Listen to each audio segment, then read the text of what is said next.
Amém. Ainda de pé, meus irmãos, eu convido você a abrir sua Bíblia na primeira carta de Paulo aos Tessalonicenses, capítulo 4. Primeira carta de Paulo aos Tessalonicenses, capítulo 4. Apenas um versículo de número 13. Para nós é motivo de alegria estarmos mais uma vez com a amada igreja do Senhor, juntos, adorando e bendizendo o nome de Jesus.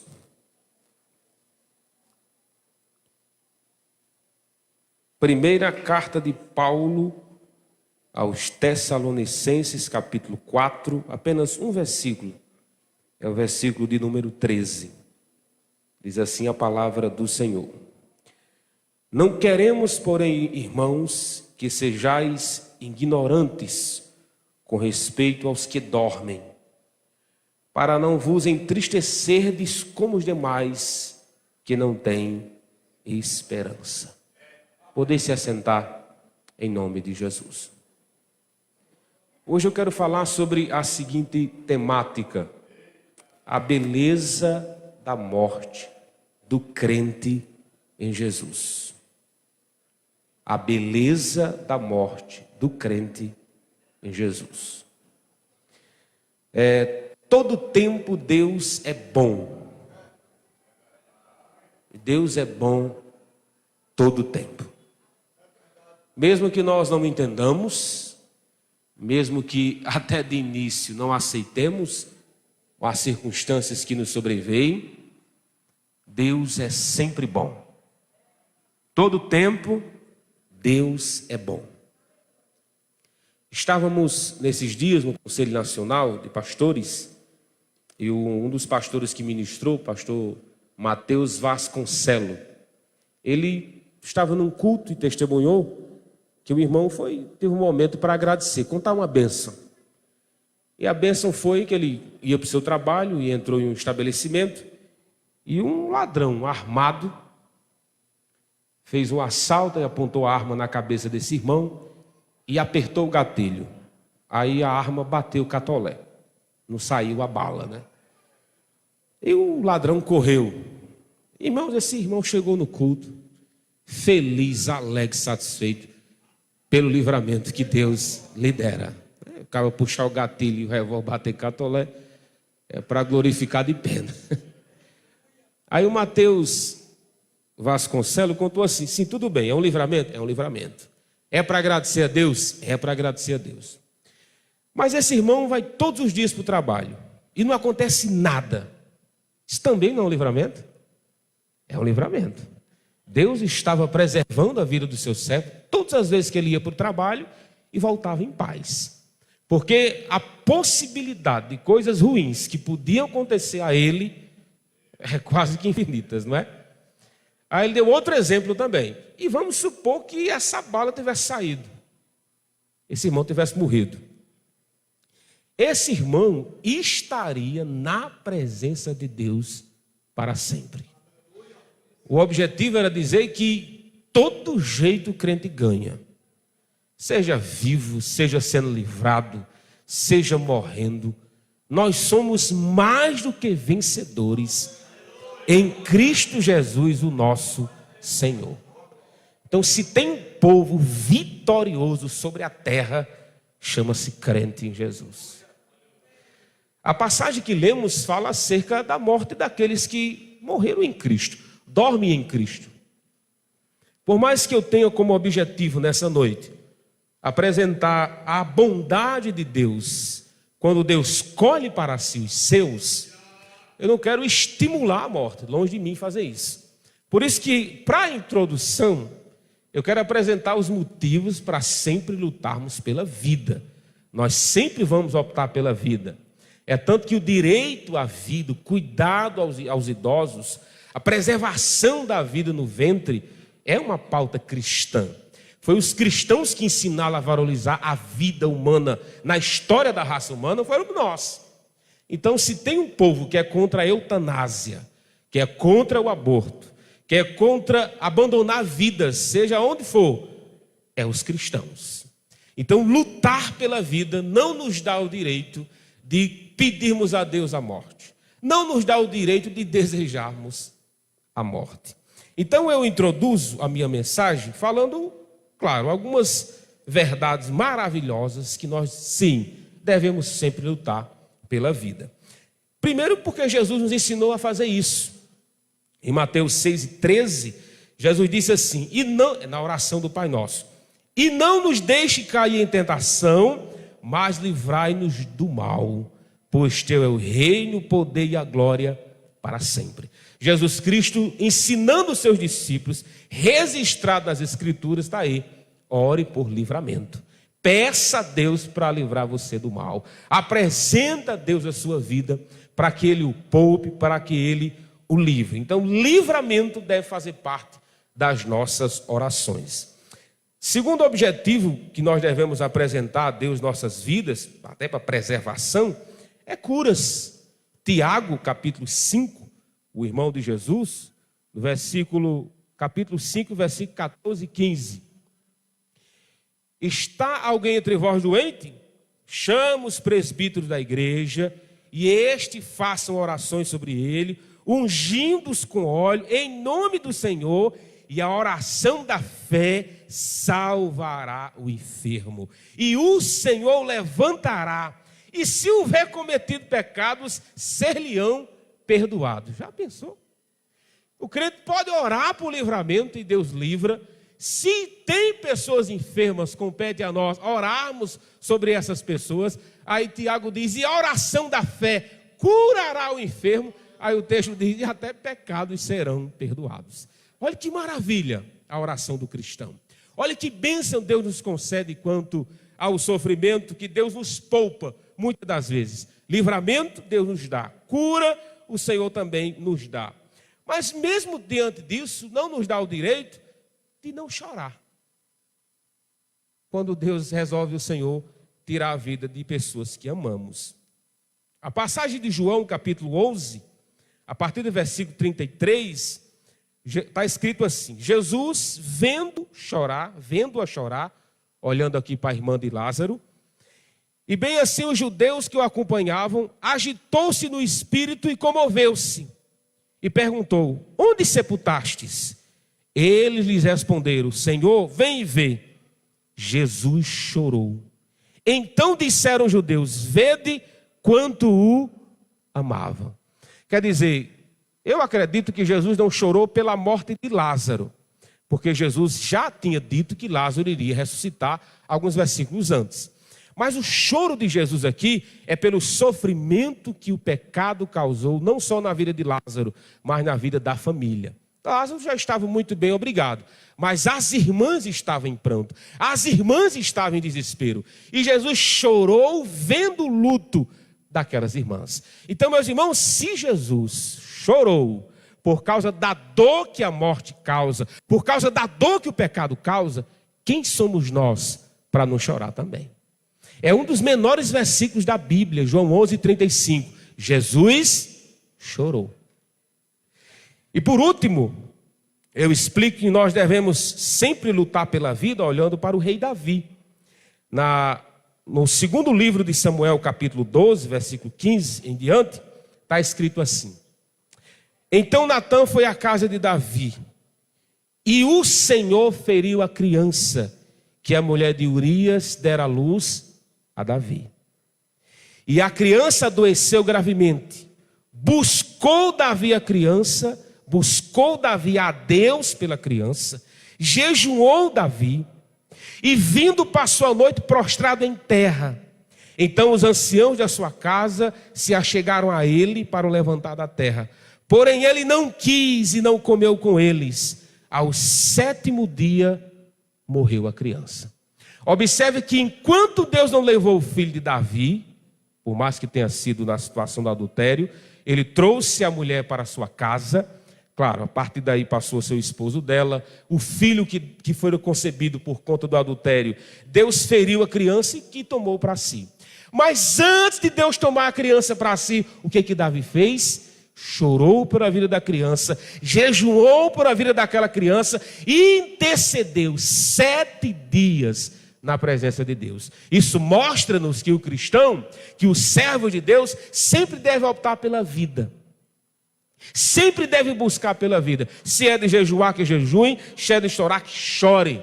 Porque nós entendemos que enquanto há vida, há esperança. Então, longe de mim um estímulo à morte, mas sim um estímulo à vida em Cristo Jesus, o nosso Senhor. Mesmo que nós oremos e preservemos e lutemos pela vida, na morte do cristão, você ainda pode ver a bondade de Deus. Na morte daqueles que estão em Cristo, você ainda pode ver a bondade de Deus. E eu quero apresentar aqui nessa noite alguns motivos ou algumas verdades que você pode contemplar a bondade de Deus no dia de angústia e no dia de dor, que esse ato, que essa realidade pode não estar presente na sua vida hoje, mas mais cedo ou mais tarde ela pode chegar à sua casa. A primeira verdade que mostra-nos a bondade de Deus, mesmo diante da morte de um cristão, é que quando o cristão morre, ele tem um acesso imediato à presença de Deus. Lá em Filipenses capítulo 1, o apóstolo Paulo disse, 1:21, porquanto para mim o viver é Cristo e o morrer é lucro. Entretanto, se o viver na carne traz fruto para o meu trabalho, já não sei o que hei de escolher. Ora, de um e de outro lado estou constrangido, tendo o desejo de partir e estar com Cristo, o que é incomparavelmente melhor. O apóstolo Paulo olha para a morte dizendo assim, eu sei, meus irmãos, que quando eu fechar os olhos aqui, o meu espírito estará com Cristo, glória a Deus. Ele entende que não há uma pausa em relação à vida. Não há uma pausa em relação à morte para estar na presença de Deus. Paulo entende que assim que um cristão morre, o corpo fica aqui, é claro, mas o seu espírito vai para Deus. Mas o seu espírito está na presença de Deus. E eu entendo que Paulo tem esse princípio doutrinário, de que o espírito do cristão, assim que morre, está na presença de Deus, por causa do que Jesus já houvera dito.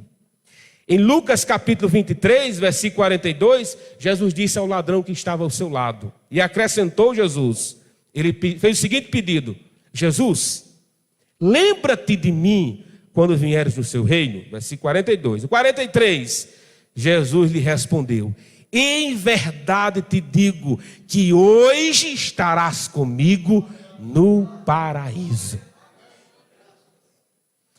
Os adventistas do sétimo dia, eles acreditam em uma doutrina, em uma heresia, por nome sono da alma. Eles alegam que quando um indivíduo morre, seja cristão ou não, seja crente ou não, aonde o indivíduo é sepultado, o espírito fica dormindo com o indivíduo lá no sepulcro. Qual o problema dessa visão, dessa heresia? O problema, irmão, é que não tem passagem nenhuma nas escrituras que dá amparo a uma coisa dessa. Jesus está olhando para o indivíduo vivo, ao seu lado, na cruz. Pouco tempo aquele homem morreu, no mesmo dia, pela parte da tarde. E Jesus disse assim, meu amigo, hoje mesmo você estará comigo no paraíso. Aquele homem fechou os olhos na terra e abriu os olhos juntamente com Jesus no paraíso. Cristo não deu para ele uma promessa futura, nem muito menos uma promessa, sabe lá Deus para quando. Um dia você vai para o céu, um dia você vai estar no paraíso. Jesus não disse isso. A palavra hoje é o que inicia toda a construção verbal. Jesus disse hoje, como se não bastasse hoje, ainda diz mesmo. Não há espaço para dúvida de que aqueles que morrem em Cristo estão no paraíso com o Senhor. Isso, meus irmãos, cai por terra a reencarnação, morreu, Deus vai dar um jeito de mandar seu espírito nascer de novo em algum canto. Isso é tolice, isso é bobagem, isso é uma heresia. Isso também cai por terra o sono da alma. E outro agravante, que quando eu era criança eu acreditava nessa terceira opção, que o espírito saia vagando por aí, as almas que aparecem por aí. Não existe isso também, é uma crença católica essa, viu? De que o corpo morre e o espírito fica vagando aí, procurando uma sombra. Eu não sabia nem que espírito tinha calor. Mas tem essa crença, viu? Tem essa crença. Jesus está dizendo, não. Quem está em Cristo, partindo daqui, o corpo volta ao pó e o espírito vai para a presença de Deus imediatamente. Sabe o que é isso, irmãos? É uma verdade consoladora. Nós devemos entender que no dia da aflição, no dia da dor, no dia da perca, imediatamente quando fechou-se os olhos, está na presença de Deus. Isso deve produzir em nós consolo. A segunda verdade que podemos ver a bondade de Deus, mesmo no dia da morte de um ente querido, é que é um descanso das lutas. Já pensou, meus irmãos, a gente trabalhar aqui, sofrer aqui, depois daqui continuar trabalhando e sofrendo? É demais, né? Apocalipse capítulo 14, versículo 13, mostra-nos isso, que a morte do salvo é um descanso. O texto diz assim: então ouvi uma voz do céu dizendo, escreve, bem-aventurados mortos, que desde agora morrem no Senhor. Sim, diz o Espírito, para que descanse das suas fadigas, pois as suas obras o acompanham. A morte na visão cristã é um descanso. Como se não bastasse estar com Cristo, imediatamente após a morte, não existe mais trabalho que o enfade. Não existe mais o sol escaldante, não existe mais suor em seu rosto, nem muito menos espinho nos seus pés e calo nas mãos. O que existe é descanso das suas fadigas. Seja colhido jovem, seja colhido no ventre, seja colhido com 100 anos de idade, a morte para o cristão é um descanso. É um descanso das suas fadigas. Há uma expressão que o apóstolo Paulo usa corriqueiramente, que Paulo não diz nem morte. Paulo troca a palavra morte e usa o eufemismo dormir. Como diz em 1 Coríntios 15, e se em Cristo não ressuscitou, é vã a fé. E ainda permaneceis vós nos vossos pecados. E ainda mais, os que dormem em Cristo pereceram. Mas há um porém aqui, e se não tivesse ressurreição, mas tem ressurreição. Na visão do apóstolo Paulo, que o confortava, é que aqueles que morrem estão dormindo, mas isso é uma visão de eufemismo. Paulo está querendo abrandar uma realidade. A morte dói, a morte é dura, sem dúvida causa em nós transtornos para toda a vida. Aí Paulo está dizendo, pois faz o seguinte, não veja a morte como algo terrível. Aí Paulo usa a palavra dormir. Paulo está falando em sono da alma. É uma perspectiva dos que estão aqui. Quando você olha uma pessoa que está morta, não aparenta estar dormindo. Aí Paulo diz, mas calma, que um dia Deus há de despertar. Deus há de um dia de ressuscitar para a glória do nome de Jesus. Então nós entendemos que todos que dormem em Cristo estão descansando do trabalho e do sofrimento que tiveram nessa vida. E a verdade, meus irmãos, que nos acalenta, a terceira, é em relação à ressurreição. Olha como é bonita a passagem. Nós lemos aqui em 1 Tessalonicenses 4, apenas o versículo 13. Eu vou continuar do 14. Eu vou ler para vocês a passagem como é bonita.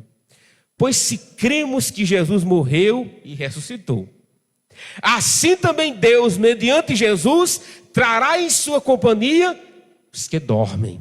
Ora, ainda vos declaramos por palavra do Senhor, isto, nós, os vivos, os que ficarmos, até a vinda do Senhor, de modo algum precederemos os que dormem, porquanto o Senhor mesmo, dada a sua palavra de ordem, ouvida a voz do arcanjo, ressoada a trombeta de Deus, descerá dos céus, e os mortos em Cristo ressuscitarão primeiro. Depois nós, os vivos, que ficarmos, seremos arrebatados juntamente com eles entre nuvens para o encontro do Senhor nos ares, e assim estaremos para sempre com o Senhor.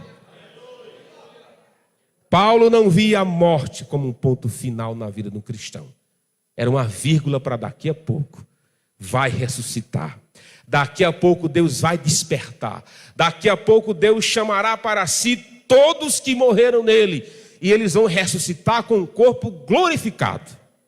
Aqueles que por mais que sofreram em vida, Paulo está dizendo, calma, receberão um corpo glorificado, à semelhança do corpo de Jesus. Entendemos então que os que dormem em Cristo serão transformados primeiro e ressuscitados primeiro. Sabe o que é isso? É um privilégio. Paulo está dizendo que quem morreu em Cristo, ninguém vai preceder a ressurreição dele. Primeiro é eles. E depois os que nunca conheceram Jesus. Mas a primeira ressurreição é para aqueles que conheceram Jesus como seu Senhor e Salvador. E eu concluo, meus irmãos, mostrando à luz das Escrituras, que Deus é bom o tempo todo. Todo o tempo Deus é bom.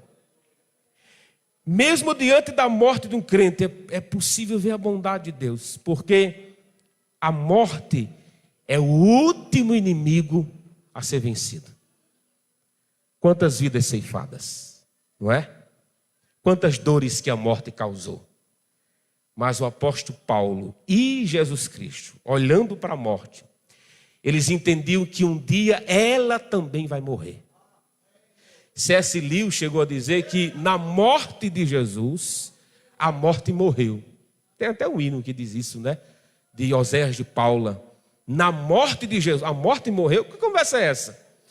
Porque um dia que nós ressuscitarmos em Cristo, nós nunca mais morreremos. Nós nunca mais diremos adeus. Nós nunca mais enfrentaremos a dor do luto.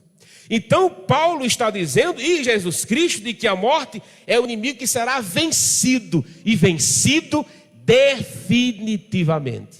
Não vai ser um vencer daqui a pouco ou uma etapa. Quando Deus tirar a morte da história humana, vai ser para sempre. Então todo olhar que nós temos para com a morte hoje, nós devemos ter um olhar de eternidade. Um dia ela vai se encerrar. 1 Coríntios 15, a partir do 24, o apóstolo Paulo diz, então virá o fim, quando ele entregar o reino ao seu Pai, está falando de Jesus, quando houver destruído todo o principado, bem como toda potestade e poder, porque convém que ele reine até que haja posto todos os inimigos debaixo dos pés. O último inimigo a ser destruído é a morte. Paulo está dizendo, Deus vai vencer o pecado, venceu na cruz. Deus vai vencer os efeitos do pecado, Cristo venceu na cruz. Paulo está dizendo que Deus vencerá Satanás e os seus seguidores, ele venceu na cruz. E a morte será o último inimigo a ser vencido. Por isso que ele termina subjugando as potestades, que são os demônios e aqueles que o seguem, em Apocalipse capítulo 20, e logo depois está o 21 e o 22, dizendo que não haverá mais morte. Não tem mais essa história de choro, não tem mais essa história de sofrimento. E essa passagem, irmãos, é um cântico de louvor a Deus. É um cântico que reconhece quão soberano é o nosso Deus, mesmo diante da morte daqueles que amamos. E o apóstolo João diz assim, capítulo de número 21, e o versículo 3. Então ouvi uma grande voz vinda do trono dizendo, eis o tabernáculo de Deus com os homens, Deus habitará com eles, eles serão povos de Deus, Deus mesmo estará com eles e enxugará dos olhos toda lágrima. Meus irmãos, quantas lágrimas derramamos, quanto prantos nós tivemos, e o texto diz, não só isso, ele também, e a morte já não existirá, e já não haverá luto, nem pranto, nem dor, porque as primeiras coisas passaram, e aquele que está sentado no trono diz, eis que faço nova todas as coisas, e acrescento, escreve, porque essas palavras são fiéis e verdadeiras. Então, aprove a Deus permitir que a morte existisse na nossa história. Aprove o Senhor. Não foi Deus que colocou a morte na história humana, foi uma opção do homem. Foi um problema que nós criamos, mas nós não podíamos resolver esse problema. Deus resolveu por nós. Aonde um dia Ele criará um novo céu e uma nova terra, e nós estaremos com Ele para sempre. E João, vendo isso, João viu que Deus enxuga as lágrimas, não tem pranto, não tem dor, a morte não existirá mais. Mas pastor, por que todos esses inimigos são vencidos definitivamente? O texto começa explicando o motivo, depois dos efeitos, porque Deus estará com eles para sempre. A presença de Deus em sua plenitude, não há espaço para a morte. A presença de Deus em sua plenitude, não há espaço para lágrimas. A presença de Deus em sua plenitude, não há espaço para pranto, nem muito menos dor. E a presença de Deus nós vamos usufruir de maneira plena, é nos céus. É nos céus. É lá, meus irmãos, que nós não sofreremos mais. É lá que nós entendemos que vamos nos encontrar com aqueles que morreram em Cristo. E que o propósito de Deus em permitir que a morte viesse, foi para mostrar que longe de Deus não existe vida. Longe de Deus não existe alegria. Longe de Deus não existe o belo. O tema da minha mensagem é a beleza da morte dos que creem em Jesus, dos que dormem em Jesus, dos que morrem em Jesus. Aí eu faço a pergunta: você que nos visita nessa noite, como é que você está? Como é que você vê a morte? Como é que você vislumbra? Pastor, eu não penso nem nisso, Deus me livre. Os que morrem também não estavam pensando não, nem se preocupe. O meu convite a você é vir para Jesus, porque nele tem esperança de ressurreição. Nele tem esperança de perdão de pecados. E a maior esperança, sabe qual é a maior esperança que a igreja tem? É que Jesus vem. E Ele nos levará para a sua presença. E nós estaremos com Ele para sempre. E nunca mais nós enfrentaremos a dor. Venha para Cristo, meu amigo, nessa noite. E tenha os seus pecados perdoados. E que essa esperança que está no nosso coração faça parte do seu coração. Mas para isso é preciso você crer. É preciso confessar. Aonde está a primeira pessoa que quer entregar a sua vida a Jesus? Dê um sinal com as suas mãos, vem aqui. Nós queremos orar por você. Não volte para casa admirando a esperança e a beleza do que Cristo produz no coração dos cristãos. Volte para casa como um crente em Jesus. Volte para casa como um filho de Deus. Aproveite essa oportunidade de celebração e regozijo na presença de Deus. Se não tem ninguém, que Deus abençoe. E aqui agradeço a minha oportunidade, em nome de Jesus.